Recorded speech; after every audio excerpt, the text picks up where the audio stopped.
안녕하세요. 안녕하세요. 네. 자, 앞으로 한동안 이제 저랑 단체 급식이라는 과목을 저랑 공부하실 거예요. 예. 단체 급식 왠지 재밌을 것 같죠? 그렇다고 대답을 해주셔야 되는데, 예. 그래서 단체 급식이라고 하면은 사실상 여러분들이 이제 한번 풀어보셨을 때 좀 만만한 과목이에요. 그렇죠? 공부를 못했어도 왠지 이렇게 쳐다보다 보면 보기에서 답이 나올 것 같고, 그렇죠. 그래서 예전에는 과락 과목이었는데 이제 전체가 다 과락 과목이 돼가지고, 근데 어쨌거나 문제 비중은 좀 높은 편이에요, 단체 급식이. 네, 그래서 아까 처음에 말씀드렸던 것처럼 단체 급식 문제가 그렇게 어렵지는 않아요. 그 대신에 범위가 너무너무 넓어요, 단체 급식은. 그래서 여러분들이 아마 문제집 한 두세 권 정도 풀어보시다 보면은 계속 겹치는 문제가 또 나오고 또 나오고 그래요. 예, 그 대신에 그 문제 종류가 너무너무 많다는 거. 예, 그래서 여러분들이 이제 굉장히 일찍 시작하셨잖아요. 그러다 보니까 문제를 좀 많이 접하게 되면 단체 급식 자체는 그렇게 어려운 과목은 아니고요. 그리고 제가 말씀드리고 싶은 거는 저도 이제 영양사 생활을 조금 했었어요. 예, 했는데 뭐 다 중요해요. 다 중요하긴 하지만 실제로 여러분들이 만약에 급식 쪽에서 영양사로 일을 하실 것 같으면 단체 급식 책은 꼭 한번 다시 펴보게 돼 있어요. 그래서 여러분들이 물론 공부하는 게 좀 지겹기도 하겠지만 여러분들이 영양사 시험 보시려는 그 목적이 있긴 하지만 내가 이거 나중에 영양사로서 이건 꼭 쓸 거다. 예. 그래서 예비 사회인으로서 먼저 공부를 좀 한다라고 생각을 해두시면은 좀 더 쉽게 공부하실 수가 있을 것 같고요. 그 다음에 여러분들 저도 영양사 생활을 했었으니까는 될 수 있으면 좀 실무 위주로 강의를 드릴게요. 여러분들 이해하시기 굉장히 좀 편하도록 그렇게 해드리고, 그 다음에 또 하나 중요한 거는 다른 과목 같은 경우는 이제 트렌드라 이런 게 쉽게 안 바뀌는데 단체 급식은 법률도 그렇고 트렌드도 그렇고 굉장히 자주 바뀌어요. 그래서 제가 지금 강의를 해도 이제 한 몇 달 지나면 또 바뀌는 경우도 있고 이렇거든요. 그때마다 제가 좀 업데이트를 계속 해드릴게요. 네, 그렇게 하고 그 다음에 수업 방법은 제가 좀 간단하게 설명을 드릴 텐데요. 일단 제가 처음에 이제 키워드라고 몇 가지를 적어드릴 거 한 3가지에서 4가지 정도 적어드리는데 그것만 여러분들이 외우시면 되는 게 아니라 이게 이 중에서 꽤나 중요한 거다라고 하는 거를 여러분들이 좀 갖고 보신 다음에 제가 수업 다 하고 나서 그 키워드에 대해서는 다시 한번 풀어드릴게요. 네, 그리고 그 키워드 위주로 기출문제 위주로 해서 제 다음 시간에 제가 지금 프린터 나눠드린 것처럼 한 10문제 정도 나눠드릴 거예요. 기출문제 대상으로. 그러면 여러분들이 오셔가지고 한 5분 정도면 충분히 푸실 수가 있거든요. 그러면 쭉 풀어보시고 제가 수업 시작하기 전에 문제 쭉 답 불러드리고 그렇게 시작을 할게요. 이게 연결이 좀 돼야 되더라고요. 지난 시간에 뭘 했었는지. 예, 그래서 그렇게 좀 해드리고 그 다음에 제가 챕터마다 이렇게 수업하고 나서 기존에 어떤 식으로 문제가 기출됐었다라는 것도 좀 가르쳐 드릴게요. 그럼 여러분들이 푸시면서 조금 더 쉽게 이해를 하실 수가 있을 것 같아요. 그래서 바로 수업이 시작할게요. 네.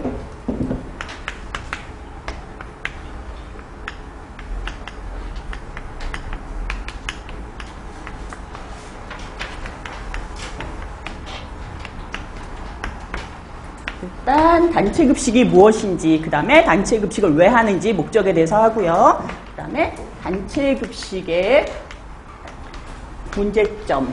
대량 급식이다 보니까 문제점이 있을 수밖에 없어요. 그래서 이 문제점하고 그 다음에 개선 방향까지 알려드릴게요. 그 다음에 3번째, 학교 급식의 변천사. 요 3가지 위주로 이번 시간에는 수업을 하겠습니다.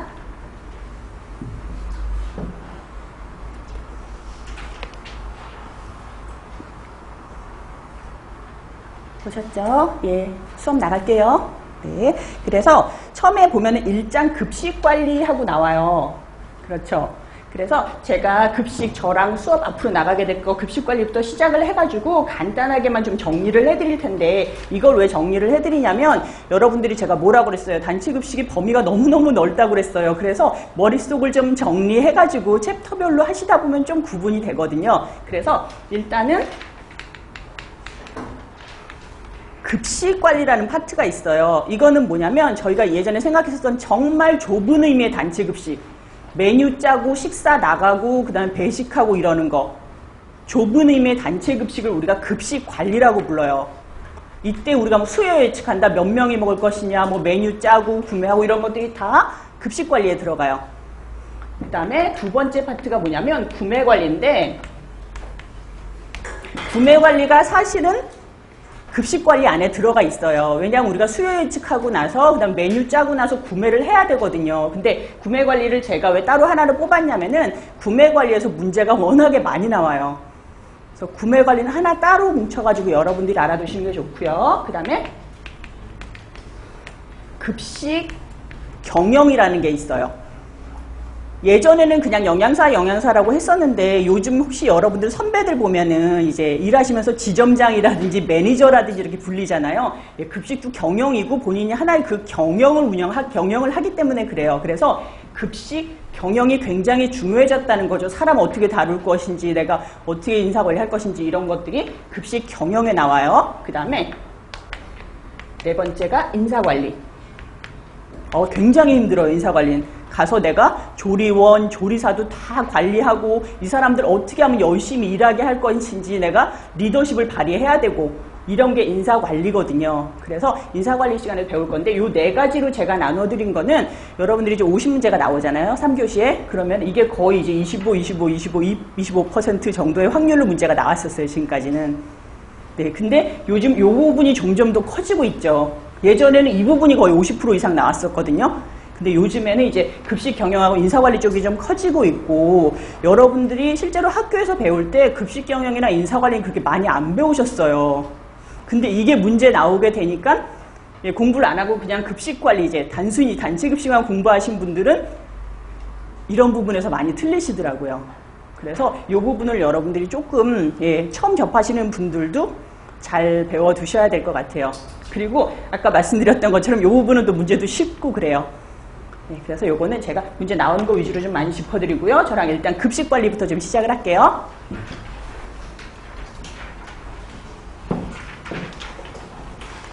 그래서 보시면은 처음에 급식산업의 정의와 분류라고 나와요. 그렇죠? 급식산업이 과연 무엇을 하는 산업이냐. 급식산업의 저기 위로 올라가게 되면 엄마 쪽에 있는 그 급식산업의 엄마가 누구냐면 환대산업이라는 게 있어요. 그죠? 환대산업이라는 게 뭐냐면 사람을 맞이해가지고 서비스로 이윤을 창출하는 걸 우리가 환대산업이라고 불러요.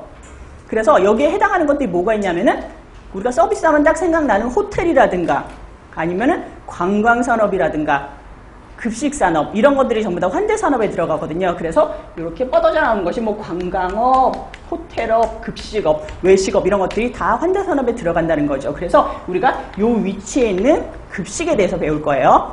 그래서 보시면 급식산업이라는 거는 가정외의 장소에서 상업성 및 비상업성 목적으로 고객에게 음식을 제공하는 외식, 단체급식을 포괄하는 업체들로 구성된 산업이다라고 했거든요. 제가 줄 좀 그을게요. 급식산업은 상업성 및 비상업성 목적, 그 다음에 외식, 단체급식을 포괄하는 업체까지 줄 그을게요. 그래서 여기서는 급식산업의 정의를 하실 줄 아셔야 돼요. 급식산업이다 뭐다라는 거. 그 다음에 두 번째 급식산업의 분류라고 나왔는데 여기는 별표 하나만 할게요. 급식산업이라는 게 실제로 분류를 해요. 급식산업이라는 하나가 있으면 이걸 두 가지로 분류를 하게 되는데 우리나라가 예전에는 어떤 식으로 분류를 했냐면요. 아까 처음에 우리가 급식산업 정의할 때 뭐라고 그랬어요? 상업성 및 비상업성이라고 했잖아요. 그쵸? 상업성하고 비상업성이라는 말은 뭘 뜻하냐면 상업성이라는 거는 이 산업을 해서 돈을 벌겠다는 거예요. 비상업성이라는 건 이 사업을 해서 돈을 벌지는 않겠다는 거거든요. 그래서 상업적인 기업 같은 건 뭐가 있냐, 뭐 삼성이라든가 현대라든가 이런 데는 다 상업적인 기업인데 우리가 비상업적인 집단은 어디냐면 교회라든가 종교단체 이런 데는 그걸 해가지고 내가 이윤을 창출하진 않겠다는 집단인 거죠. 사실은 대학교 이런 데도 여기 들어가긴 하는데 돈 많이 버시죠? 그래서 어쨌거나 이렇게 돼 있었어요. 예전에는. 근데 우리나라가 1989년에 뭐가 생겨났냐면은 위탁급식이라는 게 생겨났어요. 위탁급식 아시죠? 그래서 여러분들 선배들도 위탁급식 업체에서 많이 일하실 텐데 우리나라는 특이하게 대기업들이 다 위탁급식을 하고 있어요. 그래서 나중에 한번 말씀드리겠지만 위탁급식 영양사가 사실상 조건이 대기업 조건이기 때문에 좀 혜택을 많이 받고 있죠. 그래서 많이들 일하시거든요, 거기서. 근데 그래서 이때 위탁급식이라는 게 생겨나면서 우리가 단체급식은 그전까지는 비상업적인 급식이었거든요. 왜냐하면 예를 들자면 뭐 A전자의 식당이다. 그러면 A전자 사람들 그냥 점심 주기 위해서 저녁 주기 위해서 식당을 운영을 했었는데 이제 위탁급식 업체가 들어가면 거기 운영해서 돈을 남겨야 된단 말이에요. 그죠? 그러면은 위탁급식 업체는 분명히 여기 들어가야 되는데 돈을 남겨요. 중간에 꼈단 말이죠, 걔가. 그래서 더 이상 이렇게 안 나누게 됐어요. 이렇게 안 나누게 된 원인은 위탁급식 업체가 생겨난 그때부터예요. 그래서 뭘로 나누게 됐냐면은 외식업하고 단체급식으로 나누게 된 거예요. 그래서 현재는 외식업하고 단체급식 두 가지예요. 그래서 보시면요. 외식업은 상업성의 목적이긴 해요. 그 다음에 음식을 제공하는 업체들로 구성된 산업이고 주로 일반 음식점, 우리 밖에 나가면 볼 수 있는 한식당이라든가 뭐 중식당, 중국집 이런 거 다 들어가고 뭐 호텔 다 들어가고요. 그리고 단체급식이라는 거는 직영 및 위탁의 형태 두 가지 다 나와 있죠. 그리고 줄 끌게요. 특정 구성원들에게 지속적으로 급식을 제공한다. 저랑 오늘 수업 끝내고 나면 이거밖에 기억 안 날 거예요. 특정인에게 지속적으로 급식한다는 거. 예, 단체급식에서 이 두 가지 굉장히 중요해요. 단체급식이 가지는 가장 큰 특징은 특정인이 식사를 한다는 거예요. 아까 제가 A전자 잠깐 말씀을 드렸는데 A전자 식당이라고 한다면 A전자 직원들이라는 그 특정인들이 식사하는 거예요. 길 가다가 아무나 들어가서 식사하는 게 아니고. 그죠? B자동차라고 하면은 이 B자동차 직원들이 식사하는 거예요. 그 사람들을 우리가 특정인이라고 불러요. 구성된 사람들. 그래서 특정인이 지속성. 어제 하루 먹고 안 먹는 게 아니라 앞으로 계속 거기서 식사를 한다. 지속성이죠. 그 두 가지가 단체급식의 특징이 돼요. 그래서 예를 들자면 뭐 초등학교, 중학교 이런 교육기관하고 산업체, 의료기관, 사회복지시설, 군대급식 이런 것들이 전부 다 단체급식에 들어가는데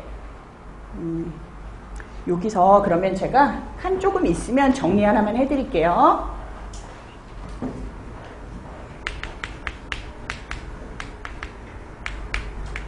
혹시 글자라 못 알아보시면 말씀하세요. 제가 될 수 있으면 또박또박 쓰려고 노력은 하고 있어요. 네, 그래서 첫 번째 구분안을 보게 되면 이제 피급식자로 할게요.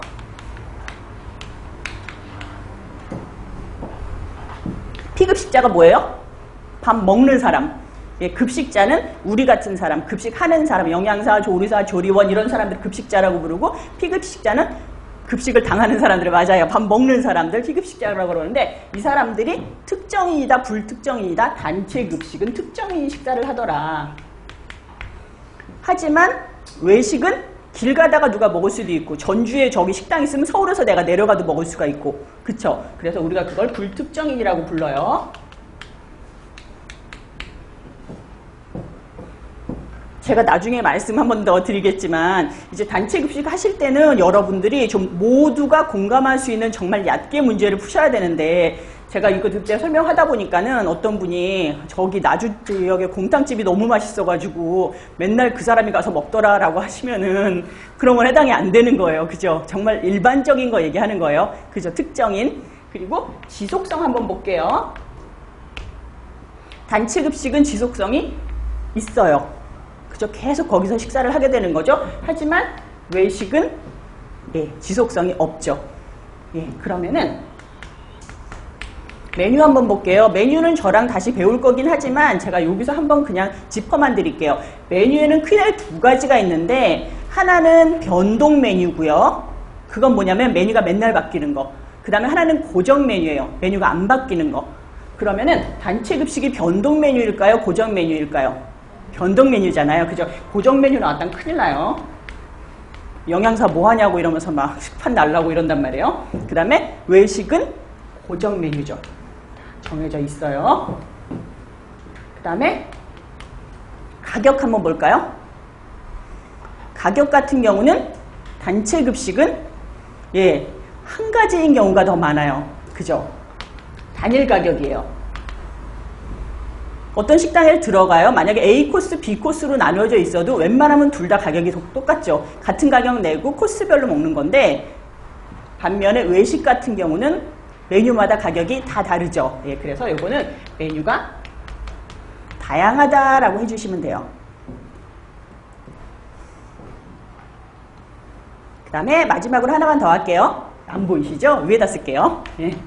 수요. 수요는 뭐냐면 얼마나 팔릴 것인가, 몇 사람이 먹을 것인가 라고 생각을 하시면 돼요. 이게 두 가지 예를 들어드리면은 맨날 변하는 애가 있고 일정한 부분이 있어요. 누가 일정해요? 단체 급식은 그렇게 많이 변하진 않아요. 수요가. 오늘 200명이 먹었다고 해서 그 다음날 10명이 먹고 이러진 않아요. 그죠? 수요가 어느 정도 일정하게 일어나는 것이 단체 급식이고 변동이 굉장히 심한 것이 외식이죠. 변동이 심하다. 아니면 일정하지 않다, 변동이 심하다라고 생각하시면 돼요. 요거는 여러분들 다 아시는 건데 제가 그냥 머릿속 한번 정리해 드리려고. 여러분들 누구든지 다 알아요. 어떤 게 외식이고 어떤 게 단체 급식인지. 근데 이거를 글로 써놓으면 조금 헷갈리거든요. 그래서 한번 정리해 드린 거예요. 그래서 여기까지는 문제가 어떻게 많이 나왔었냐면요. 제가 아까 예전에는 상업적인 급식, 비상업적인 급식으로 나뉘어 있다가 이제 90년대 후반에 바뀌었다고 그랬죠. 그래서 문제가 두 가지로 기출되는 경우가 있거든요. 만약에 우리나라 급식을 상업적인 급식과 비상업적인 급식으로 구분을 한다면 다음 보기 중에서 상업적인 급식에 해당되는 것은, 아니면 우리나라 급식을 외식과 단체 급식으로 구분한다면 그 중에서 단체 급식에 해당하는 것은, 무슨 말인지 아시겠죠? 그래가지고 만약에 단체 급식과 외식으로 구분을 했을 때 단체 급식에 해당하는 것은 하면서 1번은 뭐 호텔 레스토랑, 2번은 뭐 여인숙내 판식당, 그 다음에 뭐 3번에 무슨 고등학교, 이렇게 나오면 무슨 고등학교가 단체 급식이잖아요. 예. 지금까지 이거 틀리신 분들은 거의 없었어요. 문제가 좀 쉬운 편이었거든요. 그렇게 고르실 줄 아셔야 되고, 그 다음에 단체 급식의 특징 두 가지. 특정인이 지속적으로 식사한다는 거. 요거는 문제가 좀 많이 나왔었어요.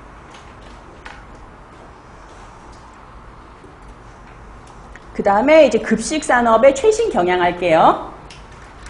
급식산업의 최신 경향도 이제 심심치 않게 문제에 좀 많이 나오는데, 왜냐하면 다음 중에서 단체 급식의 최신 경향이 아닌 것은, 최신 경향인 것은 하고 나오는 경우가 있거든요. 그래서 몇 가지를 적어놨는데, 첫 번째는 위탁 경영이에요.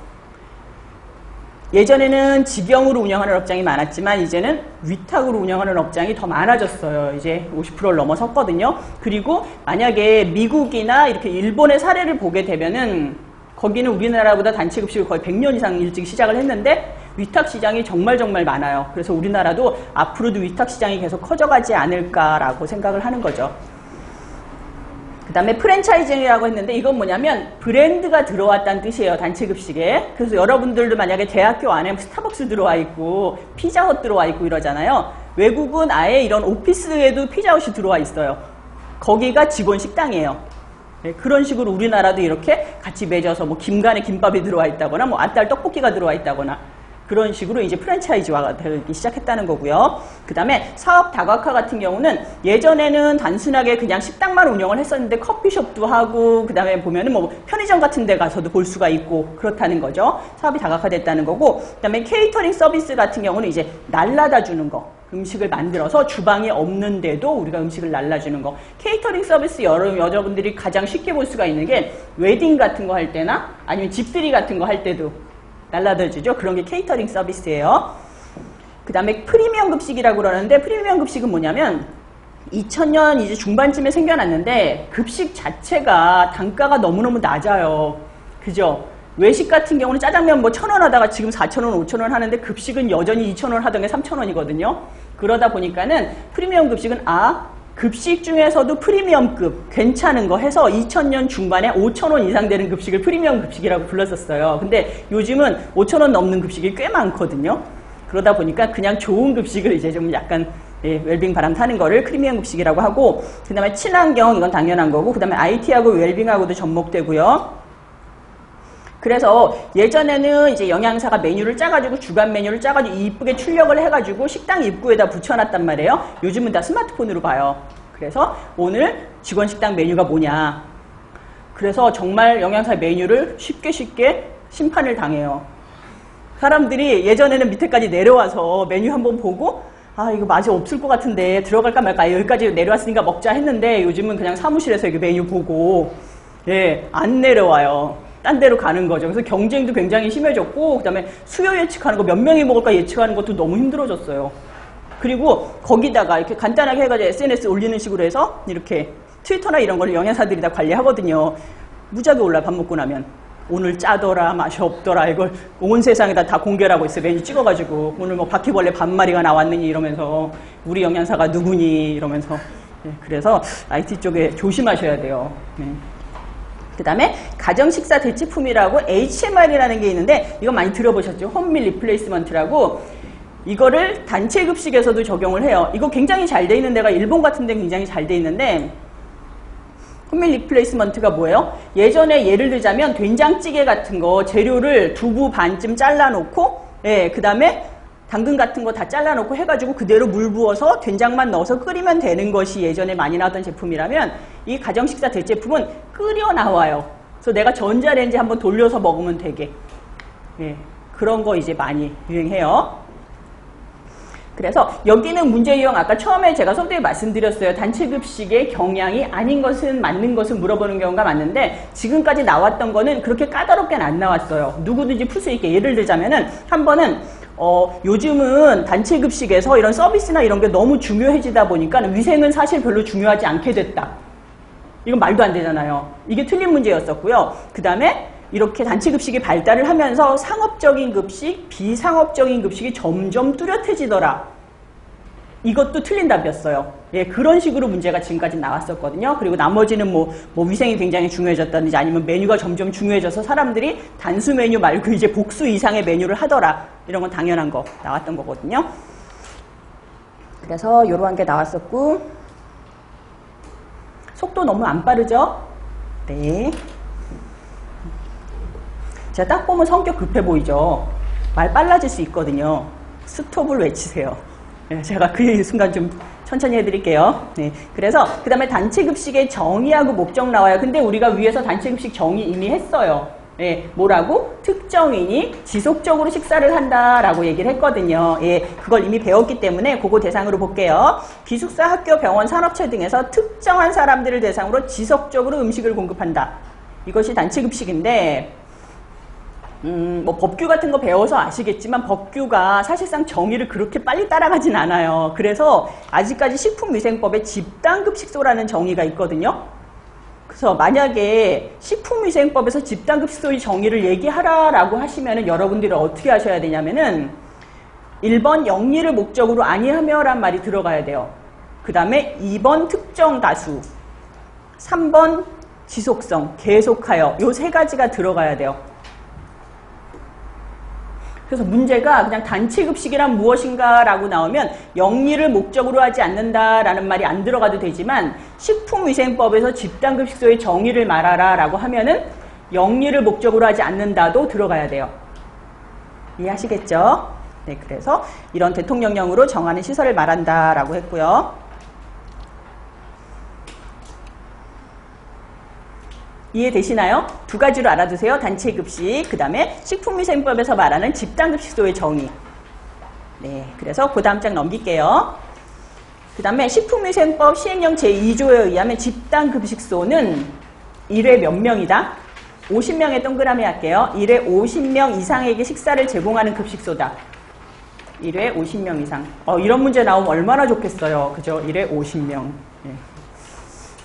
그 다음에 식품위생법 시행령 제21조의 8항에 의하면은 위탁급식 영업이라고 했어요. 위탁급식 영업에 대한 정의가 생긴 게 이제 2006년도쯤에 생겼는데, 사실상 아까 뭐라고 그랬어요? 우리나라에 위탁급식 영업이 생긴 건 1989년이에요.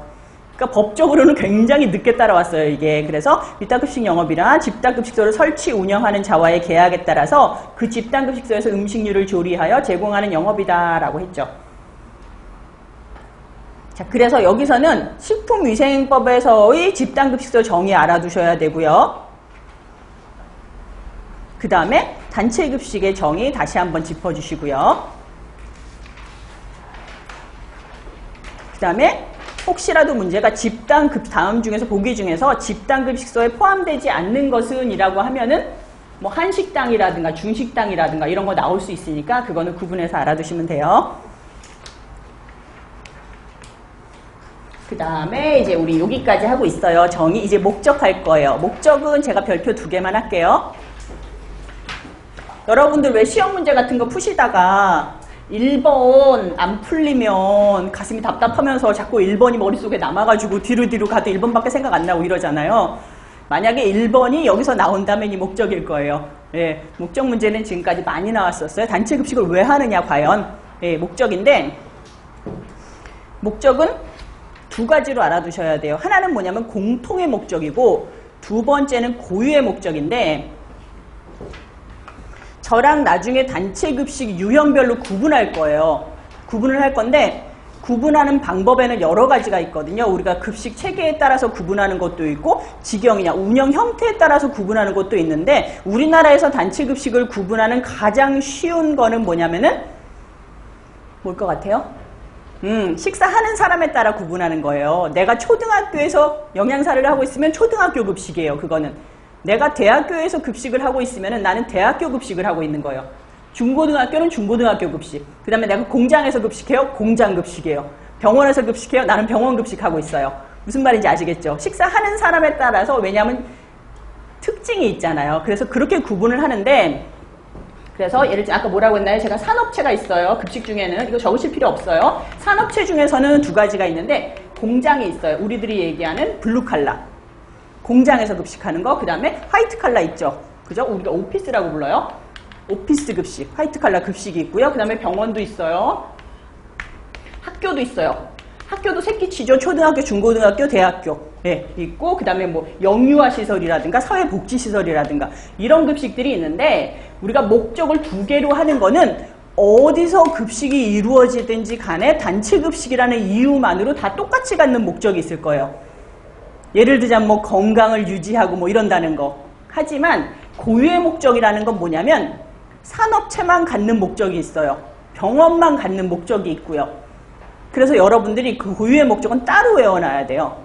아, 이거는 산업체만이 갖는 목적이구나. 아, 이거는 군대급식만이 갖는 목적이구나. 이렇게. 그래서 한번 볼게요. 공통의 목적은 피급식자들의 건강 유지 및 증진. 그렇죠. 식사하는 사람들을 건강 유지해줘야 돼요. 우리가. 그 다음에 두 번째는 편리성을 제공하고 비용도 절감이 돼요. 편리성을 제공을 한다는 거는 여럿이 한꺼번에 모여서 식사를 하게 되면은 예, 공장 같은 데서 빨리 식사하는 거. 우리가 도시락 일일이 싸가지고 식사하는 것보다 대량 급식이니까 한꺼번에 이렇게 식사를 나눠주는 것이 훨씬 더 편리성 면에서는 편하다는 거죠. 그리고 비용 절감이라는 건 여러분들도 집에서도 내가 떡볶이를 1인분 만들어요. 그죠? 그때보다 2인분 만들 때 1인당 가격이 더 싸지죠. 예, 그러니까는 우리가 여러분들이 만약에 100명, 200명 식사를 하게 된다면 훨씬 더 저렴한 가격으로 음식을 만들 수가 있다는 거죠. 그게 비용 절감이고 그 다음에 인간관계를 육성하고 사회성도 함양할 수가 있어요. 이건 요즘에 와가지고 약간 조금 갸웃해요. 그죠? 왜냐하면 혼자 식사하는 분들이 굉장히 많아져서 그래요. 왜냐하면 이렇게 같이 모여가지고 식사하면서 학생들도 사회성 함양하고 있는데 막 왕따 생기고 이러죠. 그래서 한다고 그랬는데 여러분들이 영양사로 가시잖아요. 좀 특이한 게 1인 테이블이 되게 많아졌어요. 단체 급식도. 그래서 이 벽에다 쫙 테이블 붙여놓고 한 사람씩 이렇게 앉는 식당들이 굉장히 많아졌다는 거죠. 예. 하지만 아직까지 인간관계 육성하고 사회성 함양은 예, 공통의 목적이에요. 그리고 피급식자에 대한 휴식처도 제공을 할 수가 있고요. 그 다음에 자원의 효율적 경제적인 활용에 기여한다는 건 뭐냐면 우리 예를 들자면은 이런 거 보실 수 있어요. 작년에 우리가 쌀이 생산이 너무 많아가지고 쌀이 좋다, 쌀 좋다, 뭐 쌀 갖고 국수도 만들어라 이러잖아요. 그럼 단체 급식에서 이걸 많이 활용할 수가 있다는 거죠. 예, 자원을 이제 경제적으로 활용할 수가 있다는 거예요. 그러면 이번에 고유의 목적, 이게 중요하겠죠. 보시면 산업체에서는 생산성을 향상시키고 그다음에 복리 증진. 지금이야 웬만하면 이제 직원 식당이 있지만 야 우리는 가면은 직원 식당도 있어서 밥도 공짜야 막. 예, 복리 증진 차원이에요, 이거는. 그리고 두 번째 학교는 바람직한 식습관을 형성하고 교육활동 효과도 증진할 수가 있고요. 병원은 질병 치료 및 회복 증진, 건강 회복에도 영향을 줄 수가 있어요. 그리고 군대는 군력을 이제 증진시키고요. 사회복지시설은 가정적인 분위기를 조성하기 위해서, 그 다음에 아동복지시설은 신체적, 정신적으로 이제 애들을 건강하게 육성시키기 위해서, 그 다음에 교도소는 이제 교정활동 지원한다는 차원이거든요. 그래서 여기서는 문제가 크게 두 가지로 나올 수가 있는데요. 다음 중에서 단체 급식의 공통의 목적이 아닌 것은? 하면은 보기 중에서 고유 목적 하나가 껴요. 예를 들자면 뭐 군력 증진한다거나 아니면은 뭐 바람직한 식습관 형성하고 교육 활동 효과를 증진시킨다거나 이러면은 고유 목적이잖아. 이런 게 하나 낄 수가 있고요. 아니면은 다른 형태로 단체 급식의 고유 목적이 아닌 것은 하면서 공통 목적이 하나 낄 수가 있어요. 이해되시나요? 예. 그리고 조금 더 나간 문제는 다음 중에서 고유 목적을 제대로 연결시키지 않은 것은? 산업체 목적이어야 하는데 군대 급식이 들어가 있다거나, 예. 그 다음에 병원 급식에 예를 들자면 학교 급식이 들어가 있다거나 이러면은, 그래서 여러분들이 연결도 시킬 수가 있어야 돼, 고유 목적을. 이해되시나요? 네. 그래서 이 목적은 좀 중요해요. 그 다음에 이제 단체급식의 순환과정 들어갈게요. 단체급식의 순환과정은 여러분들이 지금 막 외우셔야 되는 건 아닌데, 우리들이 생각하는 좁은 의미의 단체급식이 이러한 과정을 거쳐서 이루어진다. 하루 과정을 나타낸 거예요. 여러분들이 이제 영양사로 만약에 급식 영양사로 가시게 된다면은 하루 과정이 계속 반복되거든요. 그 반복을 하나의 과정으로 나타낸 거예요. 그래서 맨 처음에 뭐가 이루어지게 되냐면 수요 예측이 이루어져요. 수요 예측이라는 건 뭐냐면 과연 몇 명이 식사를 할 것인가. 수요 예측. 예전에는 사실상 수요 예측이 중요하지 않은 데도 있었어요. 고등학교라든가 이런 데면 뭐 600명이다. 그럼 600명이 식사를 하겠죠. 그 다음에 결제한 애들 있잖아요. 걔들이 식사를 하겠죠. 근데 요즘은 오피스 같은데 만약에 400명이 이 건물에 있다라고 해도 오늘 벚꽃이 활짝 폈어. 다 나가. 예. 그리고 오늘 콩국수를 했어. 콩국수 싫어하는 사람 다 나가. 이렇게 되는 거죠. 그래서 수요 예측을 안 하게 되면 나는 400인분을 만들었는데 다 버려야 될 수도 있다는 거예요. 그리고 나는 한 200인분이 먹겠지 하고 200명 만들었는데 300명이 와서 먹을 수도 있다는 거죠. 그래서 수요 예측이 굉장히 중요해요. 그래서 수요 예측을 하고 그러면 메뉴 계획을 하는 거예요. 어떤 메뉴가 나갈까? 그 다음에 했으면 소요량 파악. 뭐 쌀이 얼마나 필요하고 미역이 얼마나 필요하고 그 다음에 구매를 한 다음에 그걸 검수하시는 거죠. 물건 들어오면. 그 다음에 잠깐 저장해 놨다가 조리하고 그 다음에 배식. 우리가 이 과정을 서비스라고 부르기도 해요. 배식하고 그 다음에 회계. 회계라는 건 뭐냐면 오늘 몇 끼 팔고 인건비가 오늘 얼마나 나갔고 경비가 얼마나 나갔고 그래서 나는 오늘 40만 원어치를 팔았는데 마이너스 10만 원이다. 뭐 이런 거. 예. 아니면 플러스 3만 원이다. 이런 게 하루 회계가 오늘은 거의 다 이루어져요. 요즘에 와서는. 그래서 여러분들이 바로 피드백이 들어가는 거죠. 내가 재료비를 너무 많이 쓰고 있구나. 아니면 내가 식사 받는 거에 비해서 식사가 너무 안 나갔구나. 내가 40만 원 오늘 판매를 했는데 세상에 30만 원이 남았네. 이럴 수도 있다는 거죠. 예, 그래서 그게 바로바로 피드백 될 수가 있게 여러분들이 회계 과정을 얼만큼 거쳐야 돼요. 그래서 그 밑에 보시면은 계획, 실시, 평가라고 되어 있는데 계획에 해당되는 것이 인력계획, 영양계획, 메뉴계획, 운영계획, 구매계획, 식수 예측, 조리계획 이런 것들이 다 계획에 들어가고요. 그 다음에 실시, 식단 작성하고 구매하고 검수, 저장, 조리, 생산, 배식, 인력관리, 설비관리 그 다음에 평가하는 거는 메뉴평가, 원가관리, 각종 일지, 재고조사, 만족도조사, 검식 이런 것들이 평가라는 카테고리에 들어가요. 그래서 이거 어디서 봤어요? 계획, 실시, 평가? 예, 급식 경영할 때 저랑 배울 거예요. 이거 경영관리의 3대 기능이에요. 경영을 하게 되면 이게 순환을 하게 돼요. 계획하고 실시하고 평가하고 다시 계획, 실시, 평가, 계획, 실시, 평가 세 가지거든요. 그래서 경영할 때 제가 다시 한번 해드릴게요. 그래서 이거는 경영관리의 순환적인 3대 기능이라는 것만 알아두세요. 그래서 여기서 나온 문제는 다음 중에서 계획에 속하지 않는 것은 아니면 다음 중에서 평가에 해당되는 것은 이라고 나오는데 요거 지금 억지로 외우실 필요 없어요. 여러분들 저랑 수업 다 하시고 나면은 다 알아요. 이거는 계획에 들어간다. 이거는 뭐 평가에 들어간다라는 거 아시게 돼요. 그 다음에 수요 예측이 나오는데 요거는 별표 하나만 할게요. 제가 요거 굉장히 중요한 건데 제가 한번 써보시라고 일부러 안 써드렸어요. 예, 수요 예측법이 요즘 막 뜨고 있는 문제거든요. 그래서 수요 예측은 그냥 단순히 감만으로 할 수는 없는 거거든요. 그래서 수요 예측을 하는 방법들이 꽤 많이 개발이 돼 있어요. 근데 먼저 한 말씀을 드리자면 여러분들 요즘 막 스마트폰 같은 데서 이런 거 어플 같은 거 굉장히 잘 돼 있죠. 예, 여러분들이 조금 큰 급식회사나 아니면 큰 기업에 들어가시면은 지들이 알아서 해요.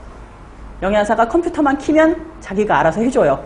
예를 들자면 지난달에 설렁탕을 비 오는 날에 했더니 250명이 먹었더라. 그러면 얘가 좀 힌트를 줘요. 250명 정도를 예측한다라고. 근데 내가 아닌 것 같아. 네가 틀렸어. 난 280명 할 거야 라고 할 수 있어요.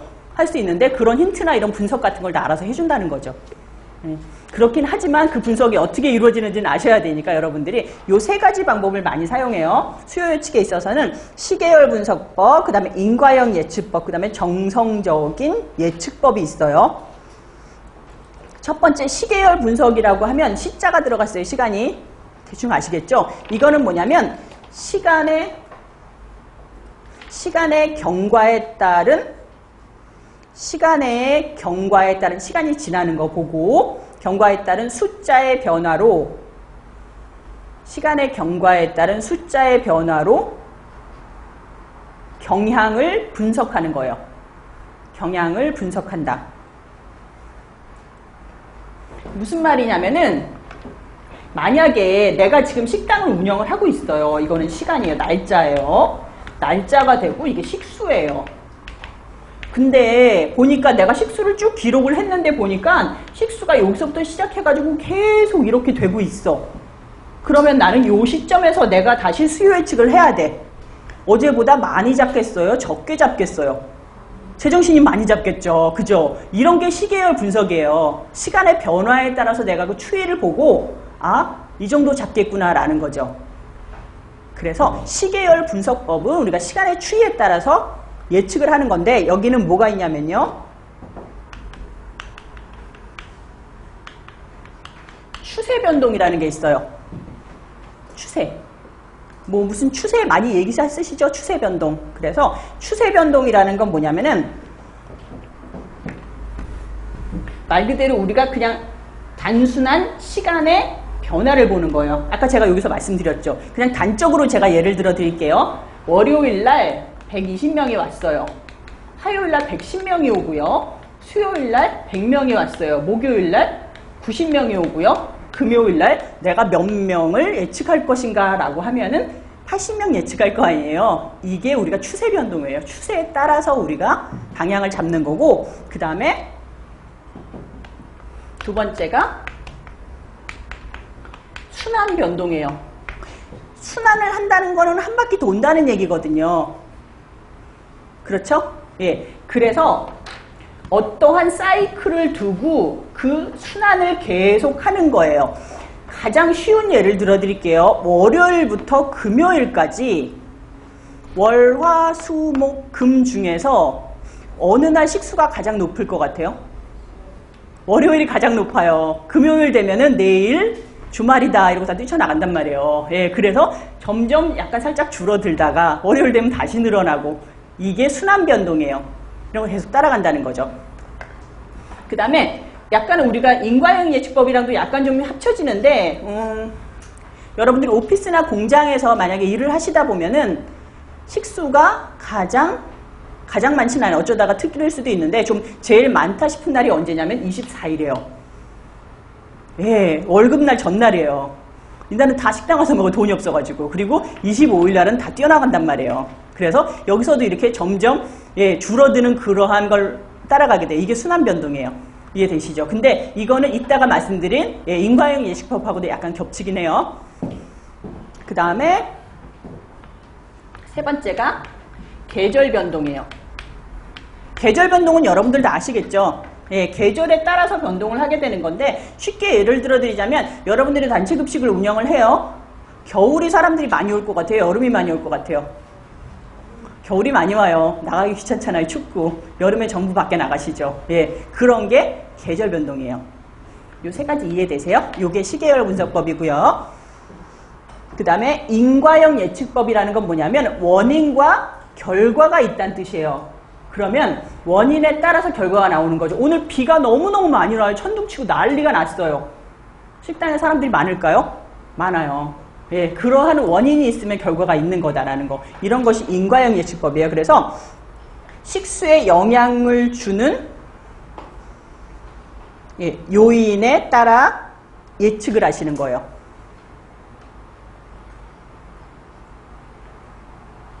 그 다음에 굉장히 특이하게도 요즘 메르스 터졌잖아요. 예.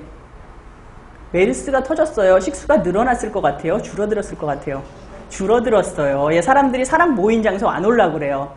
예, 그래서 그러한 영향을 두고도 이제 식수가 왔다 갔다 한다는 거죠. 그 다음에 이제 정성적 예측법이라는 게 있는데, 이거는 주관적인 예측법이라고도 부르는데,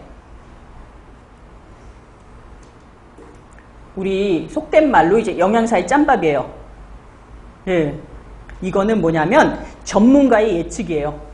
전문가가 누구다? 영양사다. 예. 근데 저도 이제 계속 많이 지켜봐 왔지만 이게 제일 잘 맞아요. 신기하게.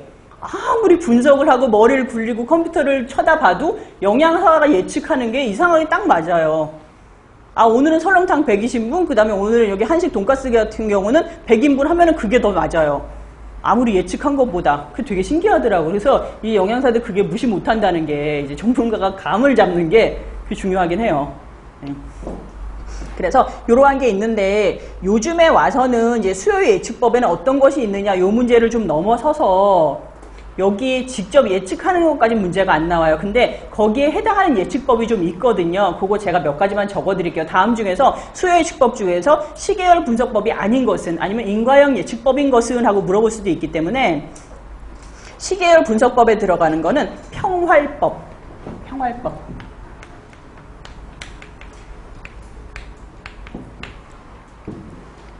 평활법, 그 다음에 분해법. 그 다음 이동평균법, 그 다음에 뭐 단순지수 평활법 이런 거 중중 나오는데 여러분들이 요만큼만 알아두시고 굉장히 어렵고 처음 들어봤다 싶으면 다 시계열 분석법이에요. 요거 세 가지는 기본으로 알아두시고 이거 외에도 굉장히 많은데 낯설고 어렵다라고 싶으면은 다 시계열 분석법이고요. 인과형 예측법에 해당하는 것이 뭐가 있냐면 회귀분석.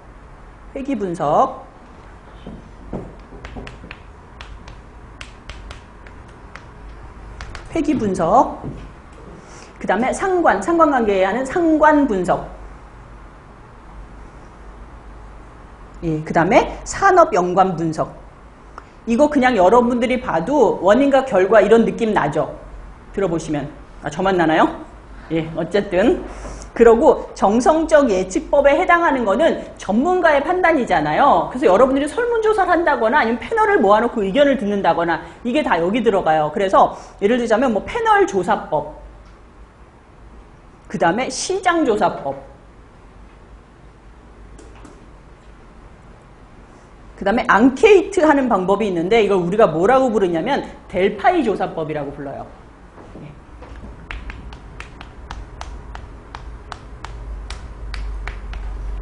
델파이 조사법이요. 그래서 문제 나오고 하는 거 보다 보면 델파이 조사법 하면 약간 전문적으로 보이죠. 그래서 다음 중에서 시계열 분석법이 아닌 것을 하면서 델파이 분석법 나오고 이러는 경우가 좀 있었어요. 그래서 요거 알아두시고요.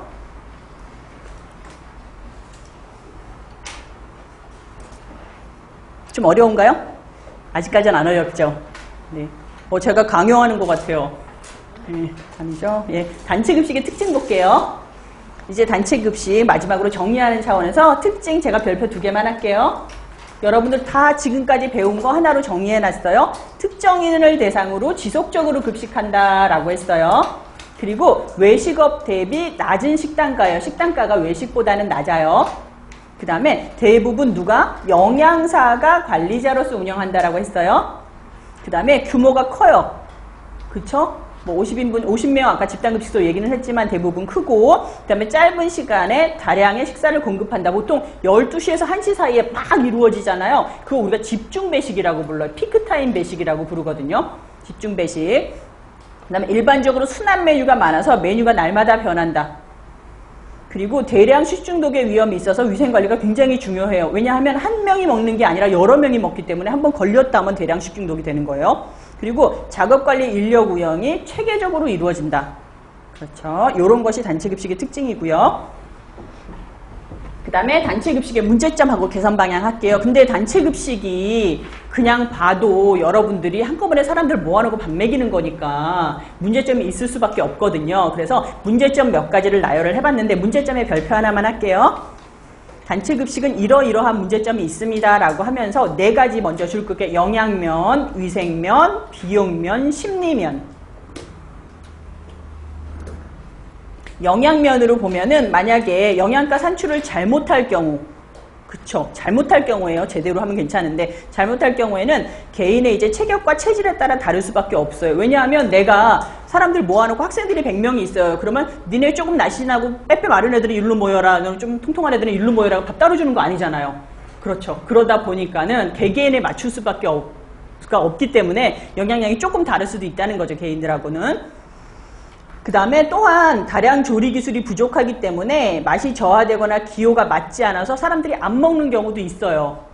오늘 내가 분명히 막 머리 터지게 칼로리 계산해가지고 막 이렇게 참나물 무침 같은 거 이런 거 해놨는데 안 먹어 애들이. 그러면 얘를 먹어야 20칼로리가 섭취가 되는 건데 안 먹을 수 있잖아요. 그리고 이거 너무 좋아가지고 이걸 한 보따리 갖다 먹을 수 있단 말이에요. 그러면은 내가 계산한 거하고는 틀려진다는 거죠. 이게 영양면에서 오는 문제점이에요. 특히나 초등학교 이런 애들은 치킨만 잔뜩 갖다 먹고 이러잖아요. 그렇죠? 그리고 위생면에서는 아까 위에서 말씀드렸어요. 대규모 급식이기 때문에 굉장히 중요하죠. 종업원 위생교육도 중요하고 시설 및 기기 위생관리 굉장히 중요하다. 그 다음에 대량 식중독 사고의 위험이 있다라는 거.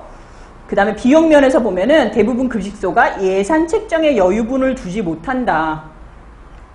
오늘 막 최저임금 나왔던데 저 이렇게 급식 제가 이렇게 급식 쪽에 머물다 보니 저 20년이 넘었거든요. 그때 처음 시작하고 이럴 때 최저임금이 1,000원이 안 됐는데 그때도 한 끼 3,500원이었거든요. 근데 지금 최저임금은 6,000원을 넘었는데 아직도 급식은 3,500원이야. 그래서 사람들이 아직까지 급식에 대해서는 굉장히 설렁탕 같은 거 8,000원, 9,000원 주고 밖에 나가서 먹으면서 3,000원짜리 설렁탕에 무슨 불만이 그렇게 많은지 주면 고맙습니다 하고 영양사한테 절을 하고 먹어야지 라고 생각을 하는 거죠. 그래서 식단가 이런 단체 급식에 대해서는 사람들이 아직까지 이거 너무 싸야 된다라는 인식 때문에 이 경제적인 비용 면에서 문제점이 있을 수밖에 없어요. 200원 올린다고 그러면 난리가 나요. 인건비나 식재료비는 또 얼마나 올랐어요. 근데도 아직까지는 그 금액을 굉장히 높다고 생각을 하시더라고요. 그 다음에 심리면 같은 경우는 뭐냐면 가정식에 대한 향수라는 거죠. 그 다음에 개인에 대한 기호. 남들은 다 짜다고 그러는데 나 혼자 싱겁다고 그러고. 그죠? 그래서 보통 여러분들이 이제 가시면 레시피 관리를 하게 되실 텐데 보통은 집에 안에 가정에서 사용하는 레시피는 100가지도 안 돼요. 그죠? 근데 여러분들이 실제로 어디 가서 활용을 하시는 프로그램 같은 거에 의하면은 뭐 2만 가지 이렇단 말이에요. 레시피가. 근데 물론 거기에는 뭐 미역국이 한 30가지 있어요. 뭐 홍합 미역국에 들깨 미역국에 마늘 미역국에 뭐 이렇게 있긴 한데 그래도 그런 거를 활용하지만 집에서 먹는 걸 그래도 훨씬 더 다양하고 맛있다고 생각을 하신다는 거죠. 영양사가 이렇게 노력을 하는데 영양사는 일주일에 겹치는 메뉴가 하나도 없는데도 이 메뉴 또 나왔다고 하신다는 거죠. 그래서 이 심리적인 게 굉장히 중요해요. 이게 또 문제점이 될 수밖에 없고요. 그래서 여기 문제점에 대해서는 다음 중에서 단체급식이 갖는 문제점이 아닌 것은 아니면 단체급식이 갖는 문제점은 하고 물어보는 경우도 있었지만 좀 까다롭게 다음 중에서 단체급식이 갖는 영양상의 문제점은 무엇이냐 아니면 단체급식이 갖는 심리적인 면에서의 문제점은 무엇인가 이렇게 물어볼 수도 있거든요. 네, 그래서 여러분들이 요거는 이렇게 4가지로 해서 각자 문제점을 알아두세요. 네. 그래서 이러한 문제점이 생기니까 이제 개선 방향도 생각을 안 할 수가 없겠죠. 그래서 개선 방안을 생각을 했는데 보시면은 기호도 충족 및 잔식 해소 사람들 웬만하면 영양사가 짠 칼로리 다 드시게 할 수 있게 우리가 기호도 만족할 수 있도록 지속적인 모임하고 만족도 조사를 해요. 이 집단이 좋아하는 음식은 무엇입니까? 예를 들자면 뭐 쇠고기 좋아한다 그러는데 내가 돼지고기만 딥다 집어넣을 수는 없잖아요. 그죠? 소고기 좋아한다 그러면 비싸구나. 그러면 뭐 양을 줄인다거나 아무튼 만족도 조사 이런 걸 하고 그 다음에 급식 관리자의 자질 향상 이거는 요즘 와가지고 급식 관리자는 정말 자질이 많이 향상되셨어요. 제가 봐도 저희 때는 이거 영양사가 메뉴 짜잖아요. 그럼 칼로리 계산한다고 하루가 다 갔어요. 예를 들자면 오늘 당근이 20g이 들어가요. 여기 초무침에 당근 20g 들어가면 20g 당근 찾아가지고 100g엔 칼로리가 얼마인데 이걸 나누기 계산기로 나누고 이랬었는데 요즘은 내가 짜면은 다 나와요. 컴퓨터에서. 내가 짠 메뉴 이렇게 하고 그다음에 색깔도 지가 이쁘게 딱 표시를 해줘요. 보셨죠? 그거 이렇게 3D로 해가지고 식판이 이렇게 딱 떠요. 그러면 제가 밥을 해요. 밥도 그냥 밥이 아니고 여러 가지가 있죠. 뭐 흑미밥 이러면 흑미밥이 여기 딱 떠요. 그리고 국이 떠요. 북엇국. 그럼 북엇국이 딱 떠요. 예. 그래서 색깔도 내가 볼 수가 있어요. 모양도 볼 수가 있어요. 만약에 깍두기에 마파두 잃어버리면 제정신이냐 막 이럴 거 아니에요? 깍둑깍둑 해가지고. 근데 그것도 모양도 다 뜬다는 거죠. 네, 그래서 이런 프로그램이 다 있고 내가 요청한 거에 따라서 칼로리도 다 나와요. 영양소도 다 나오고. 그리고 조금 똑똑한 프로그램 쓰면은 뭐 내가 마파두부를 했어요. 근데 오늘 아침에 두부가 또 있었어. 그러면 경고도 해요. 두부 들어갔다고. 네. 그리고 만약에 여러분들 그런 것도 많이 외우셨잖아요. 좀 위험한 식재료. 그런 거 아예 입력을 못하게 돼 있어요. 그래서 많이 편해지긴 했어요. 그러다 보니까는 사람들이 경영이나 저런 인사관리 쪽에 훨씬 더 할애를 많이 하게 됐다는 거죠. 그래서 이런 자질 같은 게 정말 향상이 많이 됐어요. 그리고 위생적인 급식관리, 이제 해썹 같은 거, 그리고 합리적인 경비절감 하라는 거, 그냥 무조건 줄이는 거 아니에요.